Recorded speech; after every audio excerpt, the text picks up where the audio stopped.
Comment réussir une soirée dansante ou un événement musical? Il y a une chose qui est primordiale. Je vais peut-être enfoncer des portes ouvertes, mais au vu des retours que j'ai assez régulièrement, ça n'a pas l'air d'être évident pour tout le monde.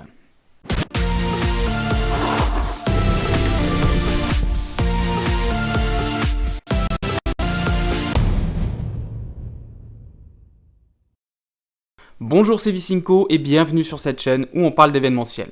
Normalement, la vidéo de la semaine prochaine aura un format particulier, si j'ai le temps de la finir à temps. Je prépare également le live des 1000 abonnés avec une idée un petit peu originale pour l'occasion. Si tu ne veux rien louper, pense à t'abonner et activer la clochette de notification. Alors je préviens tout de suite, on va rentrer dans un débat éternel de ce qui est le plus important et il y aura toujours des exceptions à la règle, mais vraiment, je vais essayer de te démontrer que c'est le plus important. Pour réussir une soirée ou un événement, il faut bien savoir mixer, connaître des techniques de mix, etc. Eh bien non, ce n'est pas le plus important. À l'époque, les DJ se débrouillaient un peu comme ils pouvaient, il y avait à peine du mix tempo, et ils arrivaient très bien à gérer de très bonnes soirées. Il faut du matériel pour que ce soit joli, pour avoir de bonnes platines. Même si ça aide en partie, ce n'est pas le plus important non plus.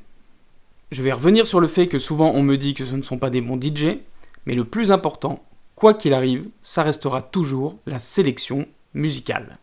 On me dit souvent qu'un DJ est nul parce qu'il n'a pas joué les bons morceaux. Ce n'est pas tout à fait vrai. Un DJ qui ne joue pas les bons morceaux, souvent, c'est quand même mixé. Il connaît les techniques, il a une base de données musicale, etc. C'est pas qu'il est nul, c'est qu'il n'est pas au bon endroit.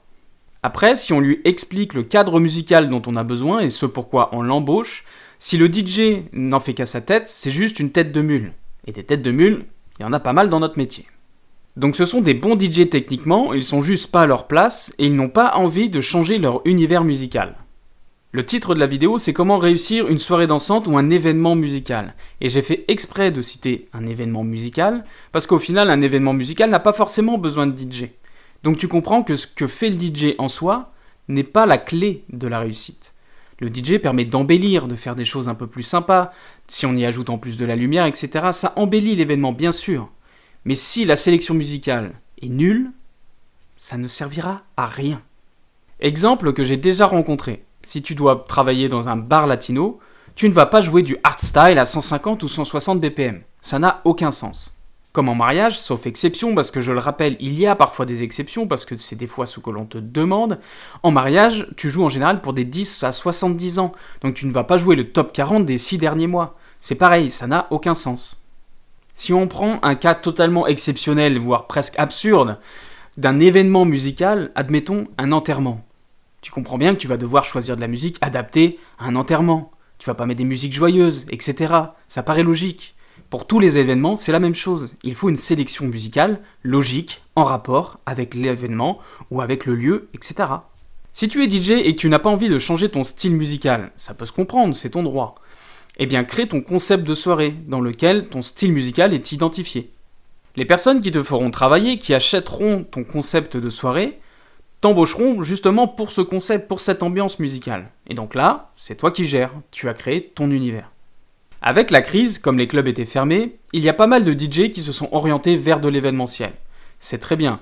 Mais par contre, il faut penser à adapter sa sélection musicale, sa base de données.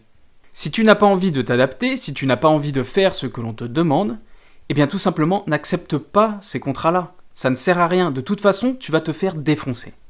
En plus, une mauvaise réputation pour un DJ, ça arrive assez vite. On est quand même dans un domaine artistique, donc si tu as envie de te tirer une balle dans le pied, après tout c'est toi qui choisis. Garde toujours en tête que le plus important c'est la sélection musicale. Peu importe le matériel et peu importe tes qualités techniques de DJ. Si la musique est complètement à côté de la plaque, ça ne fonctionnera pas. Bien sûr, encore une fois, il peut y avoir quelques exceptions à la règle. Si tu as des questions, pose-les dans les commentaires et n'oublie pas que le plus important n'est pas ce que tu as, mais ce que tu en fais.